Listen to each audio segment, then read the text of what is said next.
আমাদের ফার্স্টে যে কাজটা করতে হবে, রিডিং স্পিডটার যে ওয়ার্ড কাউন্টস এটা বাড়াইতে হবে। লিখে রাখো, খুব ইম্পর্টেন্ট। ওয়ার্ড কাউন্ট দেখি ভাই বুঝি নাই, নিউজ পেপার পড়বো না, বাইরের কোনো খবর এখন দরকার নাই। কি হচ্ছে আপাতত 2 মাসের জন্য, কোন দেশে কোথায়, বাংলাদেশে, কোনো দরকার নাই। এখন আপাতত 2 মাসের জন্য ডিটাচ থাকো, সেটা আমার মতামত, take it or leave it. So এই জায়গাটাতে আমরা যে কাজটা করব, আমি যে বইগুলো বলি, আমি 5টা বইয়ের নাম বলি, একটু লিখে রাখো 5টা বই। দ্য সিক্রেট, পজিটিভিটি বিল করে, ছোট্ট বই, আই স্ট্রেস কমায়, গুটি গুটি লেখা না, বড় বড় লেখা। আমি তো বুঝি কোনগুলো স্টুডেন্টদের পড়তে পারবো বা কিছু সহজ ইংলিশে লেখা, যতটুকু দরকার তোমার স্ট্যান্ডার্ড ডেভেলপ করার জন্য, ওইটাতে আস্তে আস্তে শুরু করি আমরা। The alchemist, think and go rich, rich dad poor dad. আর একটা লাস্টের দিকে যাই বলি, আস্তে আস্তে করে এখন একটু শেখার পরে একটু পোয়েটিক জায়গায় ঢুকো, পোয়েটিক, লতা পাতা একটু পেঁচানো টাচানো কথাবার্তা, মানে ওই যে সামারি বের করতে হবে না রিডিং এর, তা ইরাগম।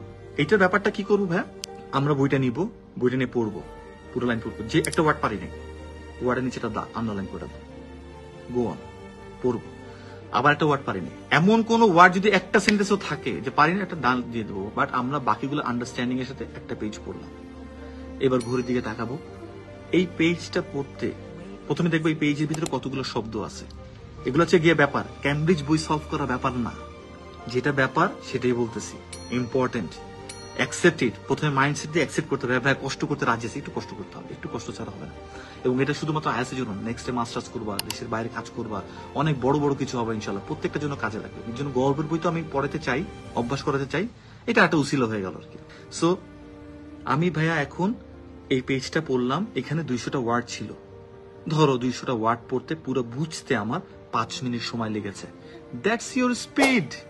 এটাই কেউ বলো না এখন পর্যন্ত, সবাই বলে ক্যামব্রিজ সলভ করো, ইন্টারনেটের স্টুডেন্টরা বলে ক্যামব্রিজ সলভ করো, 42 বছরের জন্য বলে ক্যামব্রিজ সলভ করো। একটা লয়ার যে সারাদিন পড়তে থাকে, কেস সলভ করতে থাকে, ওর কম্পেন্সিবিলিটি বেশি, ওরেও বলে ক্যামব্রিজ সলভ করো।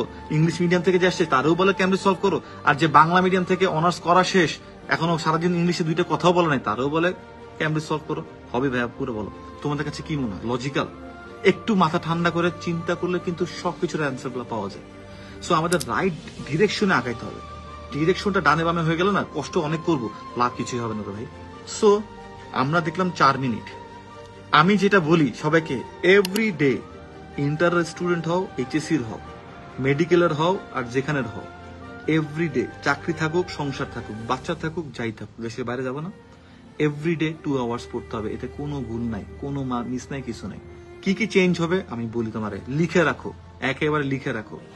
তুমি প্রথম দিন 200 ওয়ার্ড একটা পেজ পড়তে 4 মিনিট নাও, তুমি তারপরের দিন 190টাতে তুমি 4 মিনিট নিবা, অথবা 4 মিনিটে তুমি 212টা করবা হয়তোবা, আমি জাস্ট একটু ম্যাথমেটিক্যালি বলতেছি।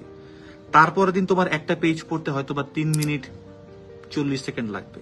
তারপরের দিন তুমি যখন পড়বা তখন 3 মিনিট 35 সেকেন্ড লাগবে। তুমি তারপরের দিন পড়বা, তুমি এভাবে করে যখন তুমি 2টা মাস পড়বা, লিখে দিতে পারি, তুমি দেখবা যে তোমার সেই 200 ওয়ার্ড পড়তে এখন 2 মিনিট লাগতেছে, পড়েই বুঝে ফেলতেছো। নাও গো ফর ক্যামব্রিজ।